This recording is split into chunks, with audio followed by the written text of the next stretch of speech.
Bonjour, alors voici la dernière vidéo de l'introduction du cours, après quoi on passera à quelque chose de beaucoup plus précis, hein. On va notamment décortiquer des textes, regarder de près des tableaux pour étudier un peu les présupposés de tout ce que je vous ai décrit, qui pour l'instant demeure probablement un peu flou dans vos esprits, et c'est bien normal. Alors, une partie de la réponse aux questions que je pose, c'est-à-dire la question du genre en peinture, hein, finalement, du XVIe au XIXe siècle, hein, disons, c'est à peu près ça qu'on va couvrir. Cette question, elle demande à ce qu'on réfléchisse à la personne qui est l'auteur du tableau ou du texte qu'on va présenter. Vous allez voir qu'on a 99% d'auteurs masculins et une très très faible proportion d'autrices ou de pictoresses, de peintres qui sont aussi une femme, hein, comme une peintre qui est une femme, hein, comme, comme disent parfois les chercheuses spécialisées dans le sujet. Alors, ce que je voulais vous montrer ici pour résumer, c'est deux tableaux foncièrement opposés. Décidément, je bégaye un peu, pardonnez-moi. Enfin, vous avez tout de suite vu de quoi il retourne. À gauche, c'est l'Éternel Rubens, qui représente ici les Trois Grâces, et à droite, c'est Bonaparte franchissant les Alpes, une peinture de David. Alors, c'est simple comme bonjour de les opposer, de mettre en évidence le style coloriste et le style dessinateur, et de comprendre comment à la fois cette peinture est incroyablement masculine, on sent bien qu'il s'agit de mâles hétérosexuels hein, qui ont présenté cette peinture, de mâles blancs hétérosexuels qui sont les auteurs, et d'autre part qu'ils sont liés à toute une rhétorique codée de la femme, de l'homme, de l'héroïsme, etc., etc. Donc ça va aller très vite parce que c'est un résumé. Et voilà. Alors, à gauche, Rubens. Rubens, c'est un peintre exceptionnel, on n'en a pas toujours conscience, parce que c'est le seul qui n'utilise pas d'appareil de type photographique pour dessiner. Il faut bien voir que si la photo a été soi-disant inventée très tardivement, au XIXe siècle par un certain Niepce, suivi d'un certain Daguerre, bon, ça c'est une version vraiment franco-française, hein. Il y a aussi Talbot en Angleterre, il y a plein d'autres gens, bien sûr, mais là encore, on retrouve le pense-bête bêtasson patriarcal. Vous voyez le côté légende dorée, Niepce et Daguerre. Ah oui, alors que bon, c'est pas vrai du tout, comme d'habitude. Il y a une multiplicité d'interventions, d'acteurs et d'actrices du système qui ont été complètement passés sous silence, avec en plus un cocoriquisme, si je puis dire, bien pensé, en ce sens que Niepce et Daguerre sont français, et voilà. Donc il y a cette dimension-là de, comment dire, de restriction, étroitesse en quelque sorte d'esprit dans la façon de présenter la photographie. Alors, quelqu'un qui n'a pas d'étroitesse d'esprit, c'est le peintre Hockney, un peintre contemporain, hein, Hockney, je prononce, voilà, bon, vous voyez qui c'est, David Hockney, qui écrit un livre intitulé Les secrets des maîtres anciens. Alors, quand j'étudiais ça, à un moment, j'ai étudié des tas de choses sur la peinture, comment dire, comment on faisait de la peinture avec de la cire, c'était quoi ce mélange, c'était quoi les couleurs qu'on appelait aspic, pourquoi il y avait un vert qu'on appelait momie, une sorte de vert marron qu'on appelait momie, pourquoi momie? Effectivement, ça venait de la poudre de momie égyptienne, enfin les pigments, les couleurs. C'est ainsi que j'ai découvert que les tubes de couleurs existaient depuis 1924, les premiers tubes de couleurs qui auraient déjà permis aux peintres de sortir, d'aller dehors, hein, de faire leur peinture dehors. Eh bien non, c'est qu'à l'époque de l'impressionnisme, c'est-à-dire beaucoup plus tard dans le 19e siècle, que les peintres sont enfin sortis dehors avec leurs tubes. Vous voyez, l'invention du tube de couleur n'a pas forcément permis, comment dire, n'a pas permis la possibilité de la peinture type impressionniste avant que ce soit l'heure de la peinture impressionniste. Bon, tout ça c'était intéressant, et vous comprenez, un bouquin qui s'intitule Les secrets des maîtres anciens, je me suis dit, merveille des merveilles, ça doit être bourré de détails sur des mélanges, des couleurs anciennes et perdues. Pas du tout. Quel est le secret des maîtres anciens? Alors là, je ne peux pas vous poser ça comme question parce que je vais y répondre immédiatement, donc ce n'est pas vraiment une vraie question. Eh bien oui, le secret des maîtres anciens, c'est la photographie, et cela depuis très très longtemps, et bien avant l'invention de la photographie. Alors comment c'est possible? Eh bien parce qu'en fait, la fameuse invention de la photographie dans les années 1833, enfin 1833, c'est le moment où Arago présente à l'Académie des beaux-arts et des belles-lettres, ou des belles-lettres, enfin, une académie quelconque, mais ça fait date. Il présente à ce moment-là un mémoire sur la photo, et donc c'est la date officielle, hein, si on veut, de l'entrée en matière de la photo. Mais qu'est-ce qu'il a inventé, Niepce, quand il a fait de la photo? Parce que le vrai inventeur, si on veut, c'est Niepce. Mais qui c'est Niepce? Niepce, c'est un chimiste, et il a inventé un procédé pour fixer la photo. Donc, à partir du moment où la photo est fixée, la photo existe, d'accord?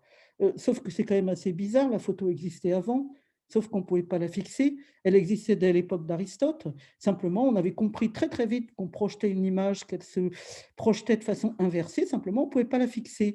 Mais ne pas pouvoir la fixer, ça ne veut pas dire qu'on ne peut pas l'utiliser. Et tous les peintres mâle blanc mort européens dont il est question ici, etc., ont tous utilisé la photographie, sauf Rubens. Donc ça, c'est assez extraordinaire de penser que Vermeer, qui encore Ingres, bien sûr, enfin, tous ces peintres-là ont utilisé la photographie pour positionner leur figure, alors que la photo n'était pas inventée, mais qu'avec une machine, une chambre noire, comme on disait, une sorte de sténopée, vous voyez, un appareil qui permet donc de projeter l'image, on pouvait avoir du coup un décalque en quelque sorte des figures. Autrement dit, décalquer des trucs, etc., c'est pas nouveau, hein. C'est pas parce que maintenant on aurait des moyens extraordinaires pour décalquer. Par exemple, vous auriez une tablette iPad et vous pouvez glisser une image et par-dessus dessiner, et puis ensuite faire disparaître l'image, et du coup avoir de bonnes proportions photographiques pour le personnage. Non, non, c'est pas du tout nouveau, contrairement à ce qu'on pourrait croire. Alors, donc, Rubens n'a jamais utilisé ces procédés photographiques. Voilà, c'est pas du désolé encore pour cette enclave, cet insiste sur la photographie, mais ça m'a paru important quand même, de le dire, parce que ça aussi, c'est un aspect très important, de la peinture. C'est que, il y a très, très longtemps déjà, la peinture utilise le mode de représentation photographique. Or, il n'est pas dit que ce mode de représentation soit vraiment un mode réel. La photo, par exemple, introduit des effets particuliers. Elle introduit une parallaxe, elle introduit un grossissement de certaines perspectives.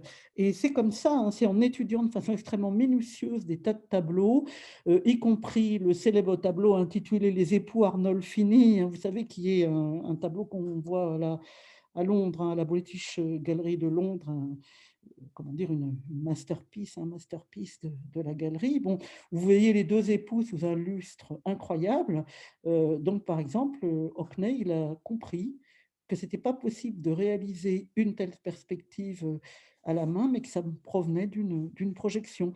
Et il a pris des tas de tableaux, y compris énormément de tableaux d'Ingres, en montrant la subtilité des déformations qui relèvent de la photographie, pour montrer comment, finalement, le secret des maîtres anciens, c'est pas d'avoir mélangé de l'essence d'aspic avec je ne sais quelle cire bizarroïde, c'est tout simplement d'avoir utilisé de façon extrêmement généralisée la photographie.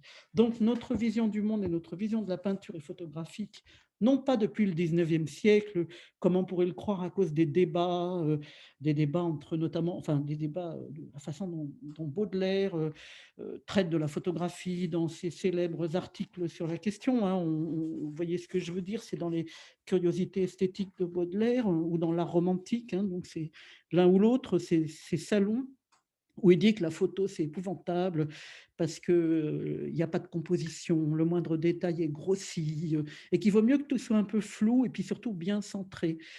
Alors évidemment, les peintres composent, mais ils composent à partir de figures qu'ils ont décalquées. Et c'est le cas d'ailleurs pour le tableau à droite, hein, très probablement, représentant Bonaparte. Ce n'est pas Napoléon, c'est Bonaparte franchissant les Alpes.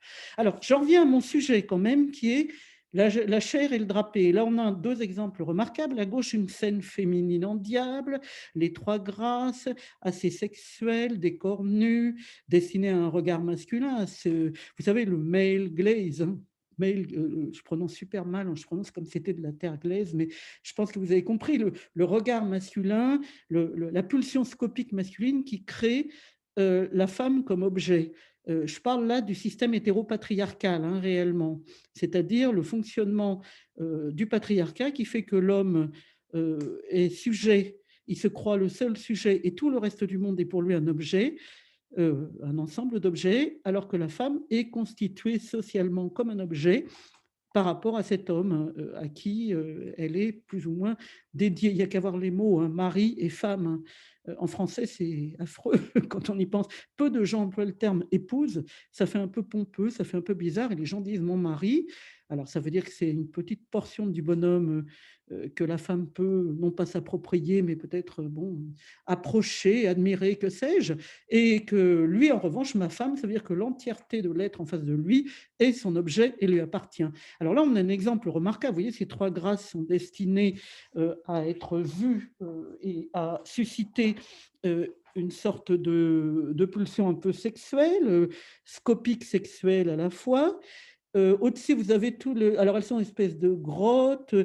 Il y a tout ce qu'il faut, hein. Il y a l'amour, l'eau qui coule, la fontaine, promesse de jouissance infinie, des jolies petites roses, symboles de sexualité, enfin de sexe intact qui ne demandent qu'à être forcé. Enfin, ça, c'est un des nombreux symbolismes de la fleur, de la rose.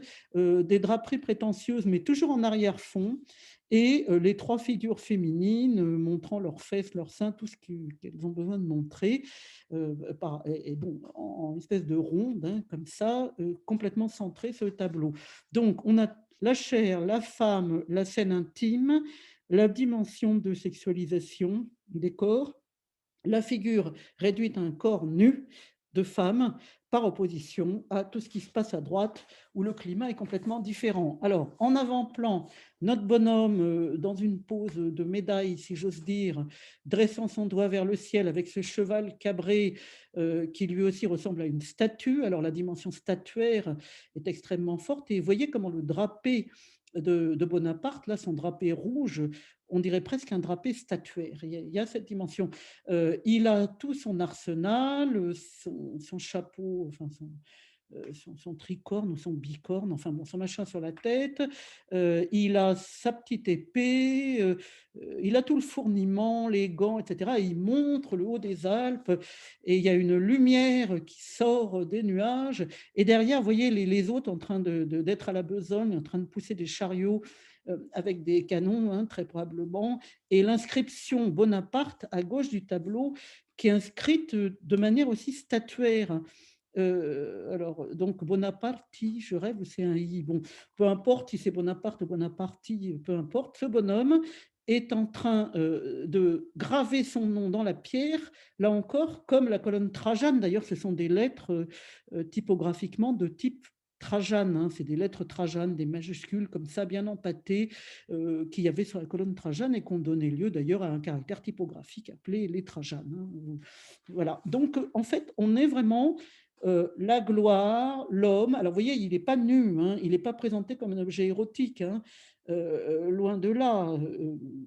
Bon, à part peut-être pour certains fanamélis passionnés de costumes militaires, mais franchement, on n'est pas dans cette perspective. On est dans la perspective de l'héroïsme, du courage, de l'homme supérieur qui montre le chemin et qui entraîne derrière lui tout des tas de gens, dimension statuaire, héroïsme, un drapé magnifique. Donc là, on est en pleine opposition entre la chair et la draperie. Donc je crois que ces deux exemples sont assez frappants pour symboliser les deux univers, montrer comment la question du genre joue énormément dans l'histoire de l'art, dans l'histoire notamment des représentations des femmes par des hommes.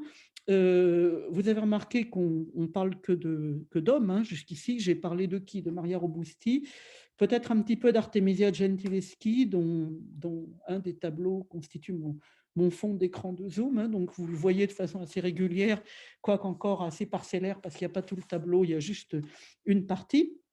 Mais donc, la peinture comme art masculin de la réduction de la femme à l'objet érotique et de la glorification du mec, dans la perspective à la fois statuaire, heu, grandiose, sublime, hein. Vous voyez ici la montagne, les nuages, l'ouverture vers un ciel un peu plus bleu qui est l'avenir on est vraiment dans un style très pompeux, très rhétorique, masculiniste, bah, qui est encore celui aujourd'hui des dirigeants, hein, comme on dit, qui devraient être nos représentants, hein, et non pas des dirigeants.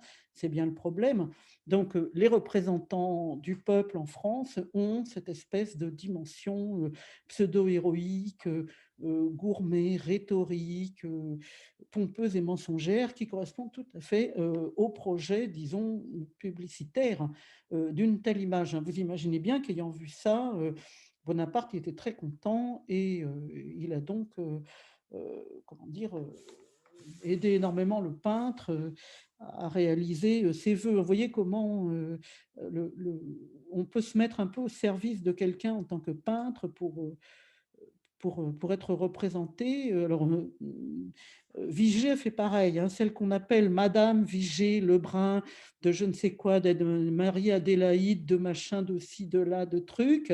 Bon, je l'appelle Vigée, hein, ça suffit comme ça. Si on dit David et Rubens, on peut dire Vigée. Elle était, la pictoresse officielle, de la reine, hein. Vous voyez, c'est pas nouveau, hein, ce rapport entre, c'est pas parce qu'on est une femme peintre que ça change. Il y a une dimension publiciste dans la peinture, une dimension de marketing, qu'on voit tout à fait, ici dans ce tableau à droite de Bonaparte, franchissant les Alpes, pardon, par David. Voilà, donc voilà pour aujourd'hui. Alors, à partir des cours suivants, on va entrer un peu dans le détail, notamment lire pas mal de textes et voilà, enfin, comment dire? Entrer un peu dans le détail des peintures et des textes, afin que vous voyez bien le lien constant qui existe entre, la peinture et sinon la poésie, du moins, l'écriture, pas forcément la littérature, parce qu'un traité d'art, c'est pas forcément de la littérature, c'est encore que bon, c'est un écrit. Vous savez, finalement, en littérature, il y a un côté amélioratif qu'il y a peut-être pas forcément pour certains types d'écrits comme les traités, c'est tout le problème. Même encore aujourd'hui, un essai n'est pas considéré forcément comme, de la littérature, enfin bon. Bon, tout ça, c'est des parenthèses. Bref, voilà pour ça. Là, je ne vous pose pas de questions particulières là-dessus, j'en ai déjà posé pas mal et ça permet déjà d'avancer un peu, de pouvoir, suivre le cours et de répondre à toutes les questions. Voilà, donc à la prochaine fois.